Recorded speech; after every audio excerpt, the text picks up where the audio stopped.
Hello everybody, welcome to RT academy. My name is Anjali Garg और हम लोगों ने शुरू किया था क्लास 9 का चैप्टर 1 नंबर सिस्टम। तो लास्ट क्लास में हम लोगों ने रैशनलाइजेशन प्रोसेस खत्म कर लिया था। रैशनलाइजेशन पे जितने भी क्वेश्चंस बन सकते थे हमने वो सभी सॉल्व कर लिए थे, basic level to advance level. ठीक है, तो आज हम लोग पढ़ेंगे लॉज ऑफ एक्सपोनेंट्स के बारे में। तो लॉज यानी प्रॉपर्टी सीखने से पहले हम लोग सीखेंगे कि ये एक्सपोनेंट्स और बेस होता क्या है। ठीक है, तो इसके लिए हम लोग शुरुआत करते हैं। सबसे पहले हम लोग लेते हैं, अगर सपोज करो हमारे पास कोई इस टाइप का एक्सप्रेशन है, a raise to power m type का एक्सप्रेशन। ठीक है, तो यहाँ पर जो हमारे पास एम है इसको हम लोग बोलेंगे पावर, और we can say this is my exponent. ठीक, and this is my a is my base. A is my base and the power m is a power or exponent. We can say it a power or it will be an exponent.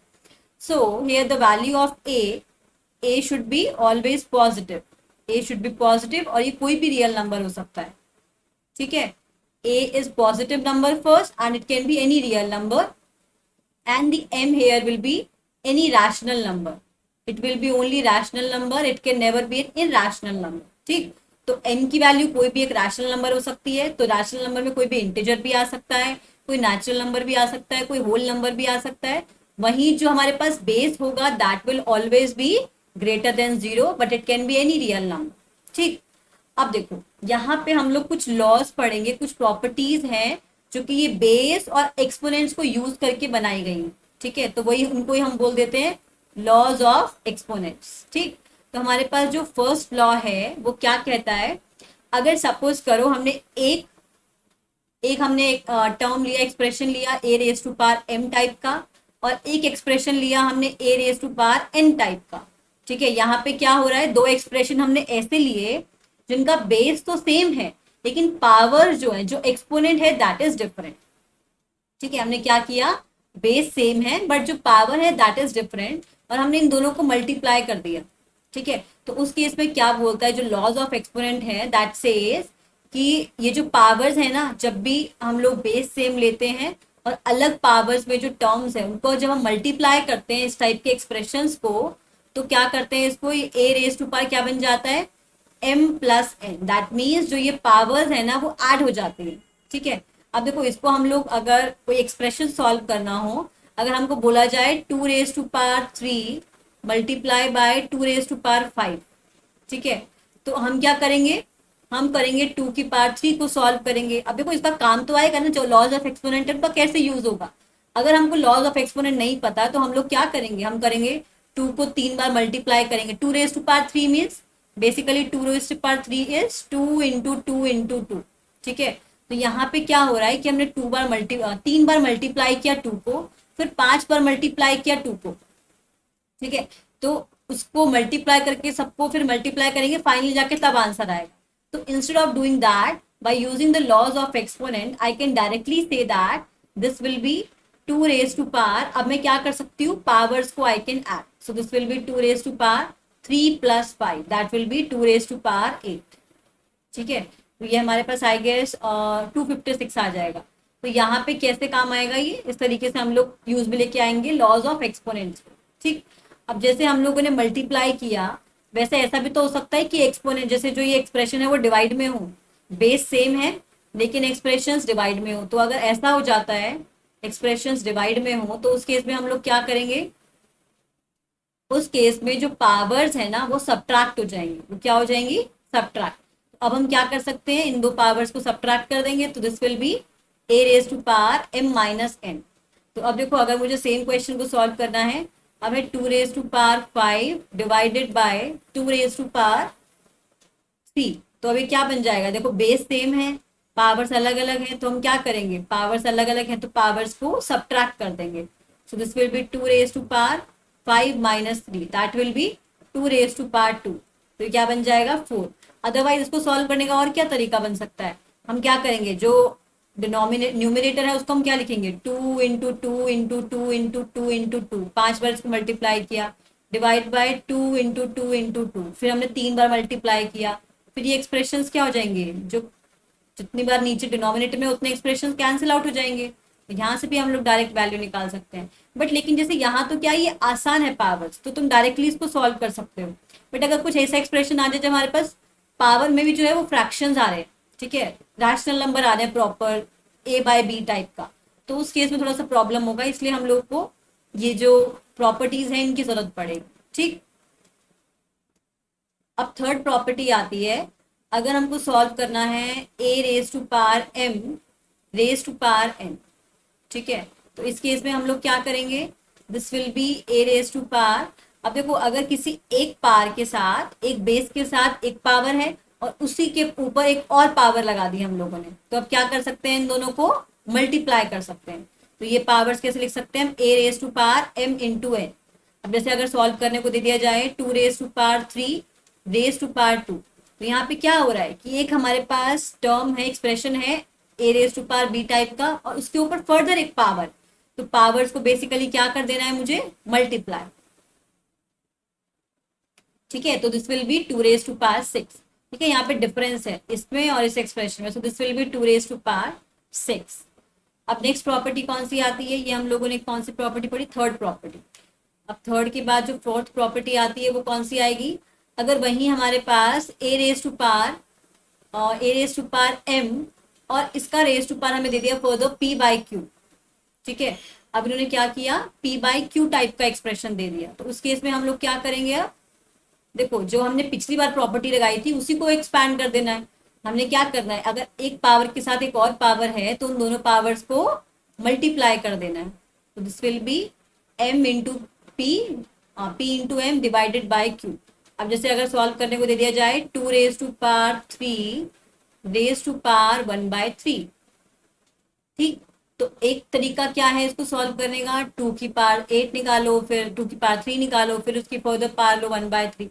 और दूसरा तरीका क्या है, by using this property I can write this as 2⁻3 into 1/3। ठीक है, so this will B 2⁻1। ठीक है, ये हमारे पास फाइनली सॉल्व करके आंसर आ गया। ठीक, वहीं अगर अब मुझे सॉल्व करना है A⁻m और यहाँ पे हम लोग ले लेते हैं B⁻, instead of saying B this will B A⁻n। अब देखो जो फर्स्ट एक्सप्रेशन था वो था बेसिस सेम है और पावर्स अलग अलग है। यहाँ पे क्या है, बेसिस सेम है, पावर्स डिफरेंट है। ठीक है, सॉरी ये तो सेम ही क्वेश्चन हो गया ना, हाँ सेम प्रॉपर्टी हो गई। तो यहाँ पे सॉरी, ये जो बेसिस है ना ये डिफरेंट है और जो पावर्स हैं ये सेम है। हाँ, ये प्रॉपर्टी है कि अगर बेसिस सेम, बेसिस डिफरेंट है और पावर अलग अलग, पावर सेम है, basis are different and powers are same, so how to resolve this, so this will be basically multiply the base together, so a into b raise to power m। अब देखो अगर मुझे solve करना है 3⁻2 and 2⁻2, तो अब देखो मुझे क्या करना है, सिंपली जो ये बेस है ना, अगर मेरे को पावर सेम दिख जाती है तो सिंपली क्या कर दो, बेस को मल्टीप्लाई कर दो, और जो पावर 3 और 2 के साथ है वही पावर 6 के साथ आ जाएगी। ठीक है, तो this will B 6⁻2 that is 36। ठीक, अब नेक्स्ट प्रॉपर्टी आती है, अगर हमारे पास है A⁻m डिवाइडेड बाय B⁻m। ठीक है, तो ये वही चीज आ गई। अब यहाँ पे क्या है, पिछली बार जो था वो बेस सेम थे, पावर्स अलग अलग थी, लेकिन वो डिवाइड में था। इस बार भी डिवाइड में है, बेस डिफरेंट है और पावर सेम। तो क्या करना है मुझे, फर्दर में क्या कर दूंगी, यहाँ पे a divided by b whole raise to power m। तो ये एग्जाम्पल्स हो गए। अब इसका कोई एग्जाम्पल देखा जाए तो ये क्या बन जाएगा, अगर सपोज देखें 2⁻3 divided by this will B 5⁻3, तो ये कितना बन जाएगा, 2⁻5 होल क्यूब। ठीक है, अब इसको चाहे तो फर्दर सॉल्व कर सकते हैं, 2 cube will be 8 divided by 5 cube. ठीक है, तो इसको फर्दर सॉल्व भी कर सकते हैं, वरना हम लोग एज इट इज भी छोड़ सकते हैं।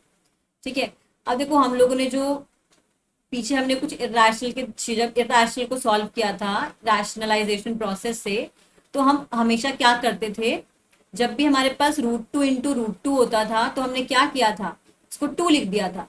तो यहाँ पे एक्चुअली में ये प्रॉपर्टीज ही यूज हो रही थी। क्या हो रहा था एक्चुअली में, यहाँ पे 2 की पावर 1/2 और 2 की पावर 1/2, बेसिस सेम था, तो पावर्स यहाँ पे क्या हो रही थी, ऐड हो रही थी, तो this will be 1/2 plus 1/2, that is 2 की पावर 2 divide by 2, that is 2 raise to power 1। ठीक है, तो यहाँ पे यही प्रॉपर्टी यूज हो रही थी, तो this is not a property. तो यहाँ पे हम लोग एक ये बोल सकते हैं कि जैसे इन स्पेसिफिक हम लोग को रूट, अगर स्क्वायर रूट ज्यादा यूज होता है तो हम लोग स्क्वायर रूट में अलग से प्रॉपर्टी बना सकते हैं।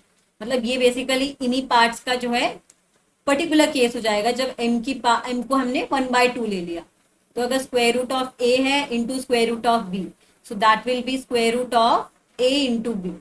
ठीक है, एक प्रॉपर्टी ये बन जाती है।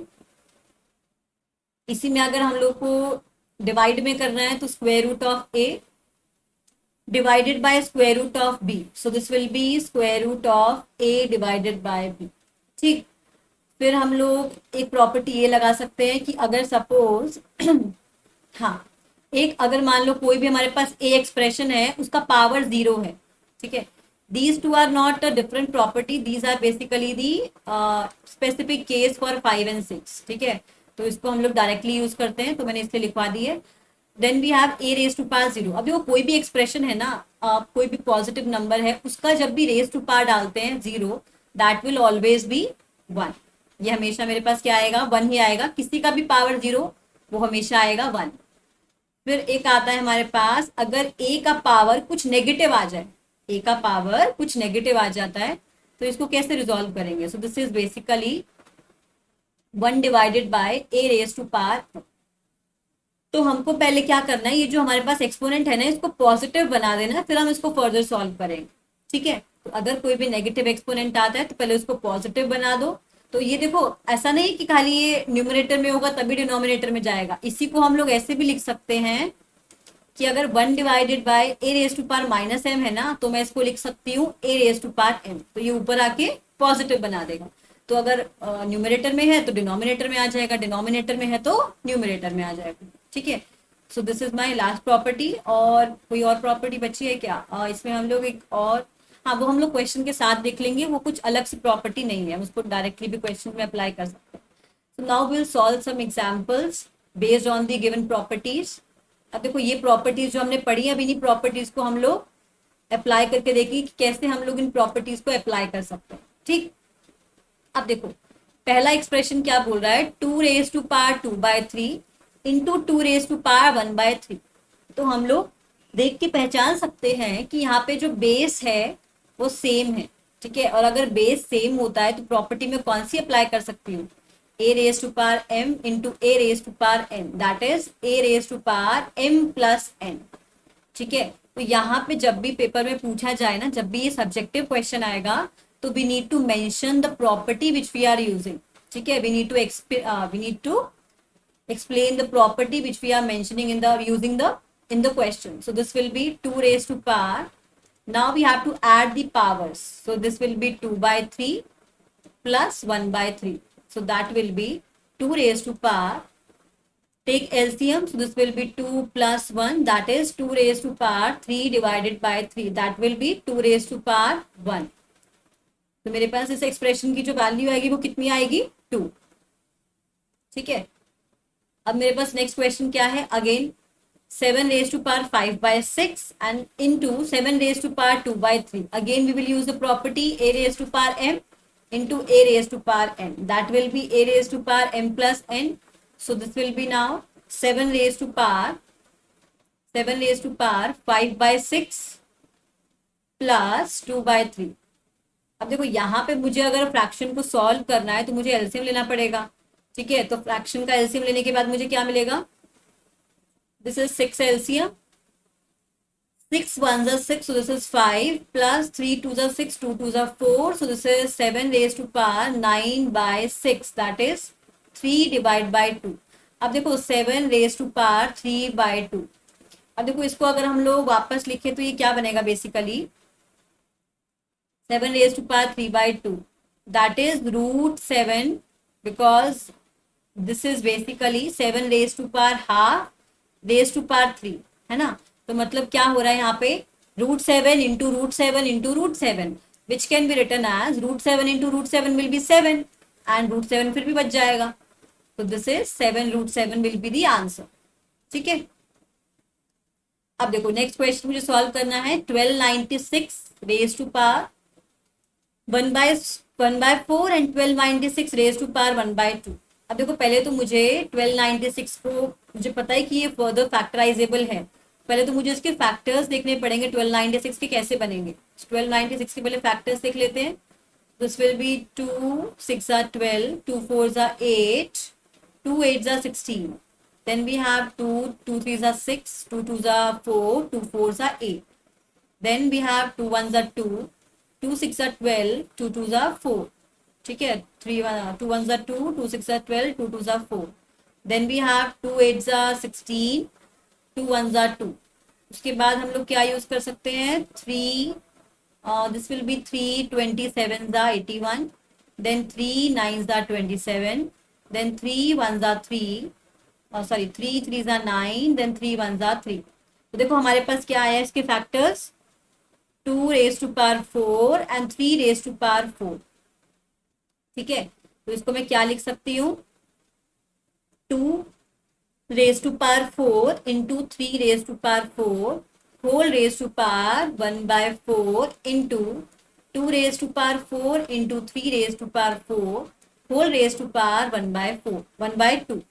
अब देखो मैं कैसे प्रॉपर्टी अप्लाई कर रही हूँ। पहले तो यहाँ मेरे पास बेसिस अलग अलग है और पावर सेम है। पहले मैं ये वाली प्रॉपर्टी लगा सकती हूँ कि जो बेसिस है मैं उनको मल्टीप्लाई कर दूंगी। सो this will B 6 raised to power 4 into 1/4 because power raised to power, so we have to simply multiply the powers. Multiply by this is again 6 raised to power 4 into 1/2. अब देखो ये तो cancel out हो जाएगा। so this will be 6 into यहाँ पे क्या होगा ये 2 2s are 4, so this is 6 square. 6 square is 36, so 36 into 6, 6 6 are 36. Then we have 6 3s are 18, 19 20 21. This is basically 6 raised to power 3, that is 216. ठीक है, तो इस एक्सप्रेशन का पूरा वैल्यू कितना आया 216. अब देखो यहाँ पे कितना मैसी लग रहा है कि भाई फ्रैक्शन हमारे पास एक बेस है, एक्सपोनेंट है, फिर फर्दर मल्टीप्लाई हो रहा है किसी बेस और एक्सपोनेंट से, कितना बड़ा सा एक्सप्रेशन है। लेकिन जब हमने इसको लॉज ऑफ एक्सपोनेंट्स की हेल्प से सॉल्व किया तो कितना छोटा सा एक्सप्रेशन आ गया 216। ठीक है, तो ये हमारे पास फाइनल आंसर आ जाएगा 216। ठीक, अगला क्वेश्चन देखते हैं। नेक्स्ट क्वेश्चन में क्या करना है। अच्छा अब देखो यहाँ पे इन्होंने थोड़ा सा प्रॉपर्टी को बदल दिया है। अब यहाँ पे देखो कौन सी प्रॉपर्टी यूज होगी 6 raised to power 1/4 divided by 6 raised to power 1/5. That means कोई बेस है उसका पावर है m, sorry, then we have another base raised to power n and it is divided. Okay, so this will be powers will be subtracted now. Okay, so now what we have to do is simply take 6 and just subtract the powers. So this will be 1/4 minus 1/5. तो ये कितना बन जाएगा 6 raised to power. Now take the LCM here. The LCM will be 20. So this is 4 5s are 20, 5 1s are 5 minus 5 4s are 20, 4 1s are 4, 4 1s are 4. So this is 6 raised to power 1 divided by 20. ठीक है, तो क्या हम इसको further solve कर सकते हैं क्या, मतलब अगर इसको फर्दर भी सॉल्व करेंगे तो देखो क्या बनेगा 6 है उसको हम लिख सकते हैं 3 into 2 raised to power 1/20. तो यहाँ पे ये फर्दर सॉल्व नहीं होगा। तो जो फाइनल आंसर आएगा वो कितना आएगा 6 raised to power 1 divided by 20. ठीक, अब अगला क्वेश्चन करते हैं 5 raised to power. Again we have to use the property a raised to power m divided by a raised to power n. That will be a raised to power m minus n. ठीक है, तो यहाँ पे क्या होगा ये we have to subtract the powers again. So 5 is the common base, same base. Just subtract the powers. This will be 6/7 minus 2 divided by 3. So this will be 5 raised to power 7 into 3. 7 3s are 21. अब ये कितना आ जाएगा 3 7s are 7 3s are 21 and 3 6 are 18 minus 3 7s are 7 2s are 14. So this will be 5 raised to power 18 minus 14. 18 minus 14 will be 4 divided by 21. अब देखो इसको further solve कर सकते हैं क्या? अगर हम फर्दर सॉल्व करते हैं इसको, तो maximum what we can do is just write 5 as √5²। ठीक है, तो उससे क्या बन जाएगा, √5 रेज टू पावर। तो ये फर्दर वही आ जाएगा जो एक्सप्रेशन हमको मिला है, तो इसको हम लोग फर्दर सिंप्लीफाई नहीं कर सकते। मतलब कुछ इस टाइप का एक्सप्रेशन हो जिसको हम लोग फर्दर स्क्वायर रूट कर सकते हैं या क्यूब रूट की फॉर्म में लिख सकते हैं, तो हम इसको फर्दर सॉल्व करेंगे, otherwise we can leave it as it is. ठीक है, so this is my final answer. Okay, so now we have 3 raised to power 4 raised to power 1/4। अब देखो यहाँ पे क्या किया गया है, कौन सी प्रॉपर्टी यूज होगी? So just recall all the properties. तो उनमें से अगर देखा जाए कि किसी भी एक्सप्रेशन जो कि a⁻b टाइप का है उसका फर्दर पावर किया गया है। ठीक है, तो this is a⁻m raise to power p/q। ठीक है, तो this will be a⁻pm divided by q। ठीक, यहाँ पे ये वाली प्रॉपर्टी यूज कर सकते हैं हम लोग, तो दिस विल बी 3⁻4 इंटू 1/4। तो ये 4 क्या हो जाएगा, cancel out. So value of my given expression will be 3। ठीक, तो इसका आंसर आ गया मेरे पास 3। अब और थोड़े थोड़े जैसे जैसे हम लोग आगे बढ़ेंगे तो और थोड़े थोड़े कॉम्प्लेक्स क्वेश्चंस को सॉल्व करेंगे हम लोग, क्योंकि यहाँ पे क्वेश्चन तो किसी भी तरीके से पूछ सकता है ना, तो हम लोग हर टाइप की पॉसिबिलिटी को यहाँ पर इंक्लूड करेंगे। ठीक, अब देखो क्या बोल रहा है, 1 divided by 3⁻4 and whole raise to power 1/2। तो यहाँ बेसिकली क्या हो रहा है, 1 डिवाइडेड बाय 3⁻4। हाँ, तो यहाँ पर इसका होल की पावर 1/2 किया गया है। तो यहाँ पे हम लोग क्या कर सकते हैं, 1 की पावर भी 1/2 है और 3⁻4 की जो पावर है वो भी 1/2 है। ठीक, तो पहले तो हम लोगों ने क्या किया, जो डिवीजन वाला टर्म था उसको एक्सपैंड कर दिया, क्योंकि हमारे पास क्या है, बेस अगर डिफरेंट है और पावर सेम है, हमने ये प्रॉपर्टी पढ़ी थी ना कि अगर बेस डिफरेंट है और पावर सेम है तो हम इसे कैसे लिख सकते हैं, a⁻m डिवाइडेड बाय b⁻m। तो हमने पहले ये वाली प्रॉपर्टी यूज करी। उसके बाद हम लोगों ने क्या किया, अभी हम लोग क्या करेंगे, 1 की पावर हाफ, तो दिस विल बी 1। ठीक, 1 की पावर कितना भी करो 1 ही आएगा। फिर उसके बाद 3⁻4 रेज टू पावर हाफ, तो यहाँ we can apply the property a⁻m raise to power p/q। So that is a⁻pm divided by q। तो यहाँ पे ये दो प्रॉपर्टी अप्लाई करने के बाद दिस विल बी 3⁻4 इंटू 1/2। अब ये 2 से 2 कैंसिल हो जाएगा, तो this will be 1 divided bye 3² that is further 1 divided by 9। So this is my final answer. अब देखो क्या इतना गंदा सा एक्सप्रेशन था ये, 1 divided by 3⁻4 and further raise to power 1/2। After simplification what we get here is 1/9। ठीक है, तो कैसे ये प्रॉपर्टीज हमें जो भी हमारे पास कैलकुलेशन है उनको इजी करने में हेल्प करता है। ठीक है, अब देखो next we have 125 raise to power 1/3। तो यहाँ देखो जैसे यहाँ पर उन्होंने ऑलरेडी इसको सिंप्लीफाई करके दिया हुआ था, अगर यहाँ पे 81 लिखते तो हमें पहले इसको इस फॉर्म में कन्वर्ट करना पड़ता। तो यहाँ हम लोग क्या करेंगे, पहले 125 को बेस और एक्सपोनेंट की फॉर्म में कन्वर्ट करेंगे। ठीक, कन्वर्ट करने के लिए हम लोग क्या कर सकते हैं, हम लोग 125 की फैक्टर्स बनाएंगे। ठीक है, किसी को पता है कि 125 इज 5³ तो वो डायरेक्ट लिख सकता है, अगर किसी को नहीं पता तो we can factorise it first. ठीक है, तो this will be 5 2s are 10, then 5 5s are 25, then 5 5s are 25, then 5 1s are 5. So I can write it as 125 is basically 5 raised to power 3. ठीक, so now using this 5 raised to power 3, 125 can be replaced by 5 raised to power 3, this further raised to power 1/3. So अभी क्या हो जाएगा, 3 cancel out हो जाएगा, because यहाँ पे actually में हो क्या रहा है, देखो अगर हम सीधा सीधा कैंसिल नहीं करते तो वहां यहाँ basically we are using the property, we are using the property of a⁻m raised to power p/q, that is a raised to power pm divided by q. So now using this property I can write this as 5 raised to power 3 into 1/3. अभी 3 cancel out, so the value of the expression will be 5. ठीक है, तो after simplification we'll get 5. अब next we have 64 raised to power minus half.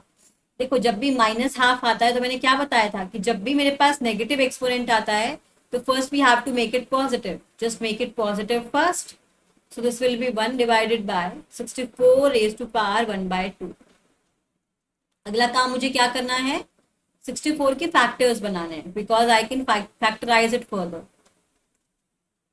So I can write it as 4. Instead of 4, we can directly take 8 as well. So this will be 8, 8 are 64, 8 1 are 8. Because we have 2 power na. So this will be 8 square into 1 by 2. So this 2 will be cancelled out. So this is 1 by 8. तो यहाँ पे भी हम लोगों ने ये वाला property use किया है वापस से. So the value of the expression is 1 by 8. तो ऐसे बहुत बार होता है कि जब हम लोग को सिंप्लीफाई करने होते हैं मैथमेटिकल एक्सप्रेशंस, तो ये लॉज ऑफ एक्सपोनेंट्स हमको काम आते हैं. ठीक है, तो इसीलिए हमको ये एक्सप्रेशंस पढ़ने की जरूरत है. अब देखो नेक्स्ट एक्सप्रेशन क्या है हमारे पास. नेक्स्ट वी हैव, अब देखो यहाँ पे क्या है, अभी तक हम लोग को एक्सप्रेशन दे रखा था तो हमको उसको लॉज यूज करके फाइनली सॉल्व करना था. यहाँ पे इसने क्या किया, करना वही है, लेकिन यहाँ पे थोड़ा सा क्वेश्चन को ट्विस्ट करके दे दिया, थोड़ा सा लेवल बढ़ा दिया इसका. क्वेश्चन का काम वही करना है, बट थोड़ा सा तरीका अलग है क्वेश्चन को पूछने का. ए की वैल्यू 2 है, बी की वैल्यू 3 है, तो find the value of a raise to power b plus b raise to power a raise to power 1 minus 1. अब देखो यहाँ पे बेसिकली हो क्या रहा है, a raise to power b plus b raise to power a raise to power minus 1. सबसे पहले ए और बी की वैल्यूज को सब्सटीट्यूट कर देते हैं. तो this will be 2 raise to power 3 plus 3 raise to power 2 raise to power minus 1. सबसे पहले क्या कर सकते हैं हम लोग, इसको ओपन कर सकते हैं. सो this will be 2 raised to power 3 will be 2 raised to power 3 is 8, then 3 raised to power 2 will be 9 raised to power minus 1. So this is basically 8 plus 9 is 17, 17 raised to power minus 1. So this will be 1 divided by 17. अब देखो यहाँ पे देखने में question लग रहा है कितना भयंकर सा क्वेश्चन है, क्या पूछ लिया ये, a raised to power b plus b raised to power a raise to power minus 1. लेकिन एक्चुअली में कितना छोटा सा क्वेश्चन है ये. 2 की पावर 3 को सॉल्व किया, 3 की पावर 2 को सॉल्व किया, दोनों को ऐड कर दिया और उस टर्म का रिवर्स एक्सपोनेंट ले लिया. यहाँ पे हम लोगों ने कौन कौन सी प्रॉपर्टी यूज करी, a raise to power minus m is 1 divided by a raise to power m. ठीक है, यहाँ तो हम लोगों ने सिंपल वैल्यूज को सॉल्व भी किया. ठीक है, यहाँ हमने ऐसी कोई प्रॉपर्टी यूज नहीं करी. ठीक, अब अगला क्वेश्चन आता है 81 by 49 raise to power minus 3 by 2. अब देखो क्या बोल रहा है, पहले तो मुझे क्या करना है. देखो जब भी यहाँ पे मैंने ये बताया कि अगर एक नेगेटिव एक्सपोनेंट है तो यहाँ पे क्या करना है, इसको 1 by a raise to power m कर दो. लेकिन अगर सपोज करो a by b raise to power minus m आता है तो क्या करना है, तो बेसिकली कुछ नहीं करना. यहाँ पे देखो हो क्या रहा है, एक्चुअली में ये a by 1 की पावर माइनस m है ना, तो हमने 1 by a कर दिया. तो सिमिलरली अगर ये a by b है तो it will be b divided by a raised to power m. To make it positive, first we have to reverse the exponent. So this will be 49 by 81 raised to power 3 divided by 2. ठीक है, इसको positive बनाने के लिए मैंने reverse कर दिया exponent. ठीक है, तो अब देखो 49 को मैं क्या लिख सकती हूँ, 7 का स्क्वायर. 81 को क्या लिख सकती हूँ, 9 का स्क्वायर. अब फर्दर इनका पावर कितना है, 3/2. तो एक बार इसका 3/2 पावर कर दिया, एक बार इसका 3/2 पावर कर दिया. तो ये कितना हो गया, 7 रेज टू पावर 2 इंटू 3/2. तो 2 कैंसिल आउट हो गया, divided by 9 raise to power 2 into 3/2. So this is further cancelled out. So this will be now 7 cube divided by 9 cube. So 7 cube divided by 9 cube. 7 cube कितना आ जाएगा, 343 divided by 9 cube is I guess 729. ठीक है, 9 9 81, 81 9 729. तो ये expression आया मेरे पास. Further इसको simplify कर. ठीक है, अब मेरे पास एक एक्सप्रेशन है 32 डिवाइड बाय 243 या 32 divide by 243 raise to power minus 4/5. अब यहाँ हम लोग क्या करेंगे, हम लोग को वही सेम फॉर्मूला अप्लाई करना है. पहले तो नेगेटिव एक्सपोनेंट को पॉजिटिव बना देना है. तो this will be 243 divided by 32 raise to power 4/5. ठीक है, अब मैंने पहले पॉजिटिव बना दिया. अब मुझे नेक्स्ट काम क्या करना है इसके लिए, next what we have to do is just write 243 and 32 in the exponent form. ठीक है, तो 243 को मैं कैसे लिख सकती हूँ, अगर मैं 3 की पावर 5 देखूँ तो 9 9 81, 81 9 दिस इज सॉरी 81 3 3 and 243 या So that means I can write this as a 3 raised to power 5 divided by 2 raised to power 5 further raised to power 4 by 5. तो ये 5 कैंसिल हो जाएगा, इसका रेज टू पावर 4 by 5 भी है तो ये भी 5 कैंसिल हो जाएगा. तो now we have 3 raise to power 4 divided by 2 raise to power 4. अब 3 रेज टू पावर 4 कितना आता है? 81 आता है and 2 raise to power 4 is 16 आएगा. तो इसका सिंप्लीफिकेशन कितना आया? 81/16. और यहाँ हमने प्रॉपर्टी कौन कौन सी यूज करी? a by b raised to power minus m first. So this is b by a raised to power m. ठीक. उसके बाद we used a by b raised to power m is equals to a raised to power m divided by b raised to power m. After that we used this is a raised to power m raised to power p by q. That is a raised to power pm divided by q. तो हमको ये properties mention करनी पड़ेगी, कौन कौन सी properties हम लोगों ने यूज करी. ठीक है, फिर हमने फाइनली इसको सॉल्व कर दिया. अब देखो ये वाला क्वेश्चन भी बिल्कुल सिमिलर वे में होगा. तो you have to write the answer in the comment section. ये सिमिलर टाइप का क्वेश्चन है तो आपको कमेंट सेक्शन में मुझे आंसर लिख के बताना है इसका आंसर क्या होगा. ठीक है, यही प्रॉपर्टीज को यूज करके हम लोग को इसको सॉल्व करना. ठीक, अब देखो नेक्स्ट क्वेश्चन क्या है. 25 raise to power 5/2 into 729 raise to power 1/3. अच्छा, अब देखो थोड़ा सा ये कॉम्प्लेक्स एक्सप्रेशन दे दिया. अभी तक हम लोग इन्हीं एक्सप्रेशन को डिफरेंट सॉल्व कर रहे थे. अभी इसको कंबाइन करके दे दिया in the form of numerator and denominator, that is another fraction. ठीक, देखो पहले 729 का बना लेते हैं factor here. So this is क्या बनेगा? ये 3 से बन जाएगा, कैंसिल हो जाएगा. 3 2 ज़ा 6, 3 4 ज़ा 12, 3 3 ज़ा 9. So this is now 3 8 ज़ा 24, 3 1 ज़ा 3, 3 27 ज़ा, then 3 9 ज़ा, then 3 3 ज़ा and then 3 1 ज़ा. तो 3 2 3 4 5 6. तो देखो up to 25 है, that can be written as 5 square further raised to power 5/2 multiply by 3 raised to power 6 raised to power 1/3 divided by 125 is 5 raised to power 3 raised to power 2/3 multiply by 3 raised to power cube raised to power 2/3 multiply by 3 raised to power 2 raised to power 3 into 4/3. So ये cancel out हो जाएगा, 3 cancel out होगा, 2 cancel out होगा, 3 2 ज़ा 6. अब देखो इसको further solve करेंगे तो 5 raise to power 5 that is 5 raise to power 5. अब इसको फर्दर सॉल्व करने की जरूरत नहीं क्योंकि हमारे पास डिनोमिनेटर में भी है ना fraction. Then 3 raise to power 2 divided by 5 raise to power 2 into 3 raise to power 2 into 2 raise to power 4. देखो 3 रेज टू पावर 2 तो कैंसिल आउट हो गया. Now we have 5 raise to power 5 divide by 5 raise to power 2. तो क्या करना है, जब भी फ्रैक्शन में होता है तो a by b raise to power यहाँ पे हम लोग को प्रॉपर्टी यूज करनी है a raise to power m divide by a raise to power n that is equals to a raise to power m minus n. This will be 5 raise to power 5 minus 2 divided by 2 raise to power 4. So this is 5 cube is 125 divided by 16. ठीक है, तो ये हमारा आ गया final answer इस expression का. तो आज की क्लास में इतना ही. हम लोगों ने सारे क्वेश्चंस कर लिए लॉज ऑफ एक्सपोनेंट्स पे बेस्ड. तो लास्ट क्लास में नेक्स्ट क्लास में हम लोग कुछ और क्वेश्चंस देखेंगे तो जो थोड़े और अच्छे लेवल के क्वेश्चंस होंगे. ठीक है, कुछ 1-2 क्वेश्चंस बचे हैं इसमें जो इस टॉपिक के बचे. So I hope this answers the every topic we have covered. सो आज की क्लास में इतना ही. Bye bye, thank you.